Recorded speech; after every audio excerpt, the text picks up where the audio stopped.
In the spring of 1943, the world held its breath. The Allies had conquered North Africa, but to win the war, they needed to invade Fortress Europe. The question was not if, but where. The most logical target, the soft underbelly of the Axis, was the island of Sicily.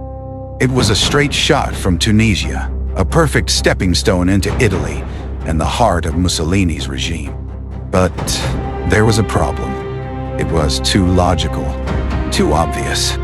The Germans and Italians knew it. They were fortifying Sicily, turning it into a death trap. A direct invasion would be a bloodbath, costing tens of thousands of Allied lives. A different plan was needed. A plan so audacious, so bizarre, so utterly unthinkable that it just might work. It was a plan born in the shadowy world of espionage, a plan that hinged on a single macabre detail: a dead body. This is the story of Operation Mincemeat, the greatest deception in military history, where a homeless man who never was became the man who saved Europe.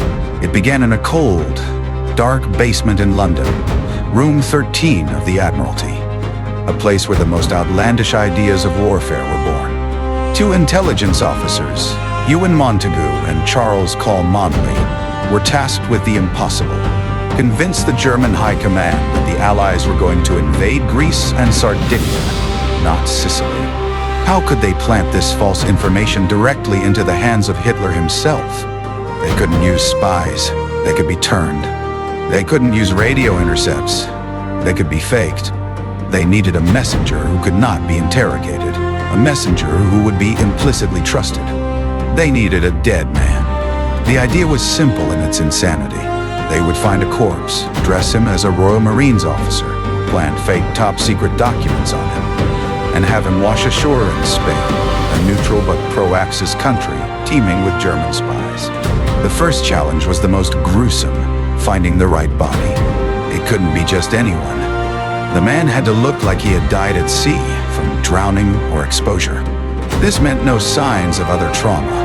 They needed a man who had died of pneumonia, where fluid in the lungs would be consistent with drowning. And most importantly, they needed a man with no family to come looking for him. After a grim search, they found their man, Glyndwr Michael, a homeless Welshman who had died in a London hospital after ingesting rat poison. He had no known relatives. He was a ghost, a man who had slipped through the cracks of society. In death, he would be given a new life, a new identity, and a pivotal role in world history. Glyndwr Michael was no more. In his place, Acting Major William Martin of the Royal Marines was born. Creating Major Martin was an active method acting on a national scale. Montagu and his team built an entire life for him, a fictional persona so detailed, so real, that it would withstand the most intense German scrutiny. They gave him a wallet filled with the mundane artifacts of a life being lived: a ticket stub from a London theater show, a receipt for a new shirt, a letter from his father.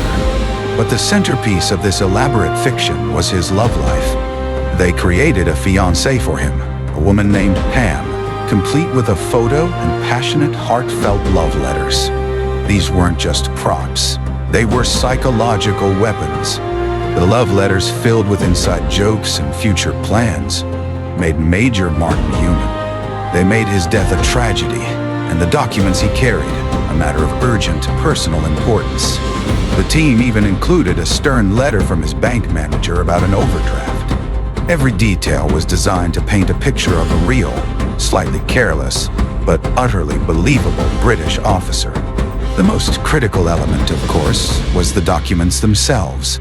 They were placed in a briefcase, chained to Major Martin's wrist.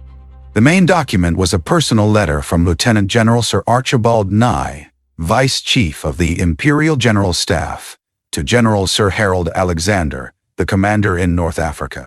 The letter was a masterpiece of misdirection. It casually, almost carelessly, mentioned that the Allies were planning to invade Greece and Sardinia. Sicily was mentioned, but only as a feint, a diversion to draw Axis forces away from the real targets. To make it even more convincing, they included other official-looking but irrelevant papers, and even a few personal items, like a set of keys and a pencil. The stage was set. The actor was ready. On April 30th, 1943, the submarine HMS Seraph surfaced off the coast of Huelva in southern Spain. In the pre-dawn darkness, the crew gently committed the body of Major William Martin to the sea, along with a half-inflated life raft. They recited Psalm 39 and watched as the currents slowly carried their silent messenger toward the shore. Now, all they could do was wait. The body was discovered hours later by a Spanish fisherman. As expected, the Spanish authorities, officially neutral but sympathetic to the Axis, immediately notified the local German intelligence agent, Adolf Kloss. The briefcase was opened. The documents were found. The Spanish Navy, under pressure from the British, eventually returned the body and the briefcase, but not before the Germans had their chance. The letters were steamed open, photographed, and meticulously resealed. The copies were sent by courier on a frantic journey across Europe, landing directly on the desk of the one man they were intended for, Adolf Hitler. The bait was taken. Hitler, notoriously prone to trusting his own intuition and susceptible to well-crafted deception, swallowed the story whole. He was convinced that the documents were genuine. He disregarded the warnings of some of his own generals, including Mussolini himself, who believed Sicily was the obvious target. He ordered the 1st Panzer Division to be moved from France to Greece. He sent torpedo boats and patrol craft to the Greek islands. He diverted crucial resources and thousands of troops to defend against an invasion that would never come. Meanwhile, Sicily was left dangerously exposed. On July 9, 1943, the real invasion began. Operation Husky, the Allied invasion of Sicily, was launched. 150,000 Allied troops stormed the beaches. They were met with surprisingly light resistance. The German and Italian defenders, who should have been waiting for them, were scattered, their attention focused hundreds of miles away in Greece. The deception had worked beyond anyone's wildest dreams. Sicily fell in just 38 days, far quicker and with far fewer casualties than anticipated. The success of the invasion opened the door to Italy. Mussolini was overthrown, and Italy surrendered soon after. The soft underbelly of Europe had been breached, and the beginning of the end for the Third Reich had truly begun. And it was all thanks to a man who never was. A homeless Welshman named Glyndwr Michael, given a new identity in death, became an unlikely hero.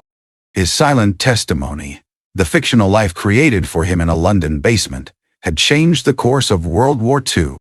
It was a stark reminder that in the grand theater of war, the most powerful weapon is not always a gun or a bomb, but a story. A story so convincing, it could fool a dictator and save a continent.